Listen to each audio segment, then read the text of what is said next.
दो प्रकार की सोच होती है, एक सकारात्मक सोच, एक नकारात्मक सोच होती है। आपके मन में जब भी क्रोध आ रहे, मान, माया, लोभ, राग, द्वेष आ रहे, ये सारी नकारात्मक सोच का परिणाम होता है। और जो आपके मन में मैत्री भाव, करुणा, दया आती है, वो सकारात्मक सोच का परिणाम होती है।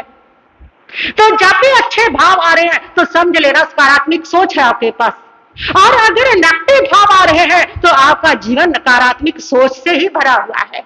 क्रोध आ रहा है, राग आ रहा है, द्वेष आ रही है, आलोचना कर रहे हैं, निंदा कर रहे हैं, टिक्का टिप्पणी कर रहे हैं, क्यों? क्योंकि हमारा जीवन नकारात्मक सोच से भरा हुआ है। इसलिए सकारात्मक सोच है क्या? सकारात्मक सोच कि बुरी परिस्थितियों में भी अच्छी पहलुओं को देख लेना, वो सकारात्मक सोच है।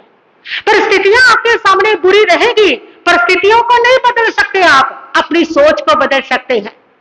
सामने बुरा होगा लेकिन उसमें भी अच्छे को ले लेना, जैसे हंस होता है, हंस के सामने दूध मिला पानी होता है, लेकिन हंस दूध को ले लेता है। हंस के सामने उस जलाशय में मोती और कंकर दोनों होते हैं, लेकिन हंस किसको उठाता है? मोती को उठाता है, कंकर को नहीं उठाता। पर बगला मोती कभी उठाता ही नहीं, वो जब भी उठाएगा कंकर उठाएगा। इसी प्रकार हमारे सामने जो भी लोग हैं, उनके जीवन में दोनों चीजें रहेगी। यदि उनमें गुण है तो उनमें अवगुण भी है, अवगुण है तो बहुत सारे गुण भी है, लेकिन आप क्या उसमें देख रहे हो, आप क्या उसमें ले रहे हो? अगर उनके गुण आपको दिख रहे हैं तो आपकी सकारात्मक सोच है, और अगर आप अवगुण देख रहे हो तो आपकी नकारात्मक सोच है। नकारात्मक सोच आपके जीवन को नकारात्मकता भरेगी, और ज्यादातर आज लोग इसीलिए दुखी हैं, इसीलिए उनको मानसिक रोग है, इसीलिए उनको शारीरिक रोग है कि हमारा जो दृष्टिकोण है वो नकारात्मक है। हम जब भी किसी को सामने देखते हैं, सबसे पहले उसके नकारात्मक पहलू को देखते हैं, उसके गुण को ना देख करके उसके अवगुणों को देखते हैं। 1000 गुण हमारे सामने पड़े हो, लेकिन अगर एक भी अवगुण उसके अंदर है तो हमारी दृष्टि कहां जाएगी? अवगुणों पर जाती है, उसके अवगुण देखने हैं। तो ये नकारात्मकता है हमारी। ये नकारात्मकता ऐसी चीज है कि जितना इसको आप करते चले जाओगे उतनी बढ़ती चली जाएगी, पूरा जीवन नकारात्मक हो जाएगा। और नकारात्मक होने के बाद आपके जीवन का उत्साह, आपके जीवन की ऊर्जा और आपके जीवन की शांति और जो समाधि है वो आपके जीवन से चली जाएगी। सकारात्मक अपनी सोच को हम कैसे बनाएं?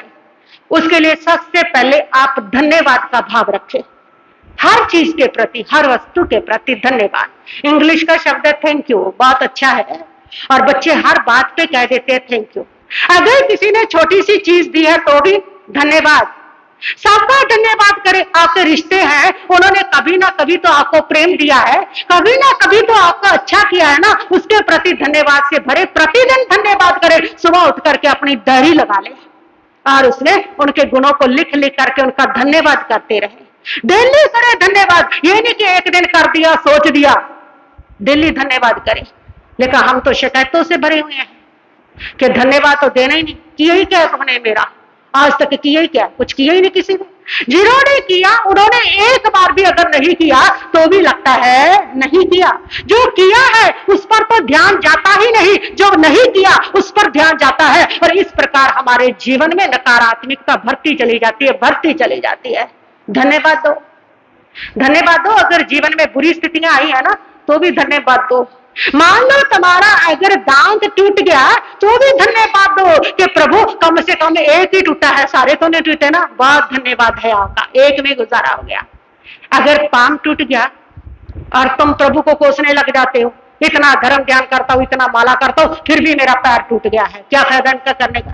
धन्यवाद दो उस समय भी कि प्रभु कम से कम पांव ही टूटा है, जीवन तो नहीं टूटा ना।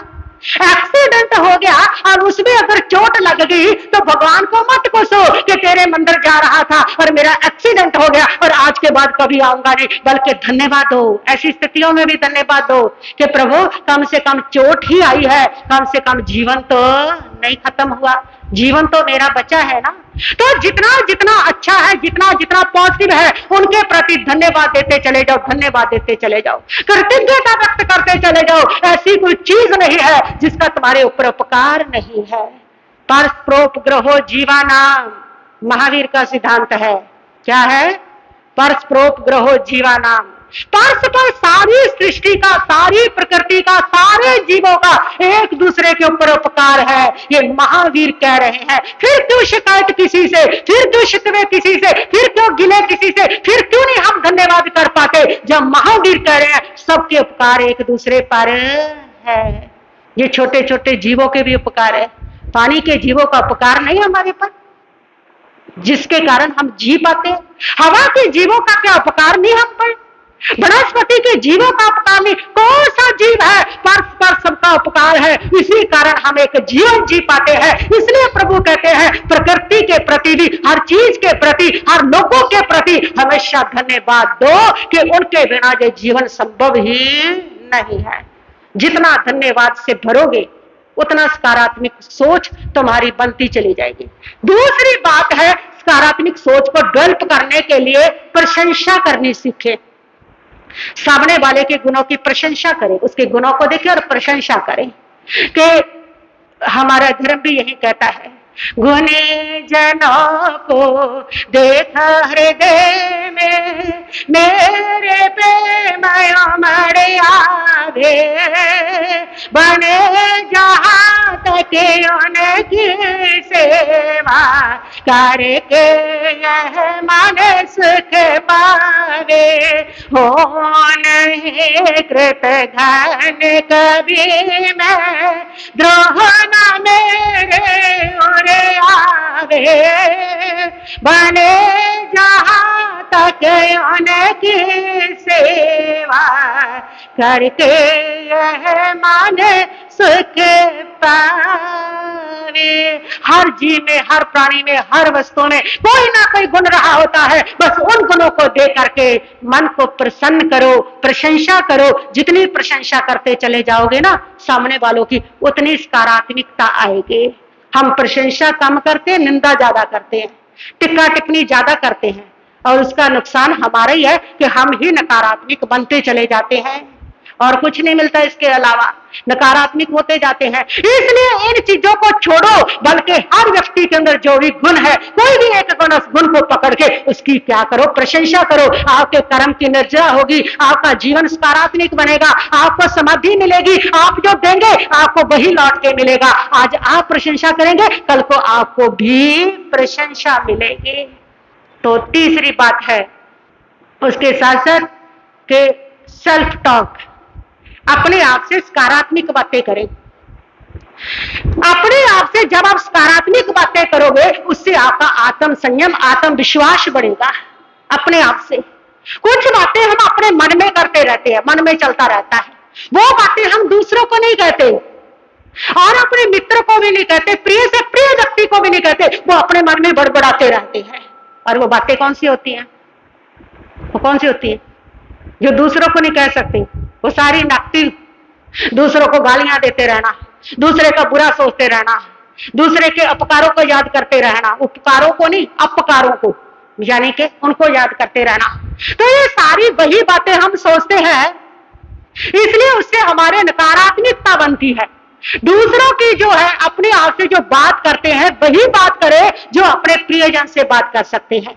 आप अपने प्रियजन से अच्छी बात करेंगे, पॉजिटिव बात करेंगे, उसकी प्रशंसा करेंगे, उसके गुणों का बखान करेंगे, जो भी आपको प्रिय लगते हैं उनके साथ जैसी बात करते हैं वैसी बात अपने आप के साथ करें। अपने आप का घात क्यों करते हो? अपने मन में बुरा सोच सोच करके, अपने मन में बुरा बोल बोल करके, अपने मन में नेगेटिव सोच सोच करके, इससे तुम्हारी नकारात्मकता बनती है। सकारात्मक बनाने के लिए, उस सोच को डेवलप करने के लिए इस सारे कचरे को बाहर निकालो। अपने आप को जब भी अपने आप से बात करोगे, अपने मन में बात करोगे, तो वो क्या करोगे? पॉजिटिव, अच्छी बात, दूसरे की बढ़िया बात, तो पॉजिटिव बात करेंगे। तो इस प्रकार आप उस बात का पूरा पूरा ख्याल रखेंगे कि अपने आप से हमें क्या बात करनी है, किस प्रकार की बात करनी है।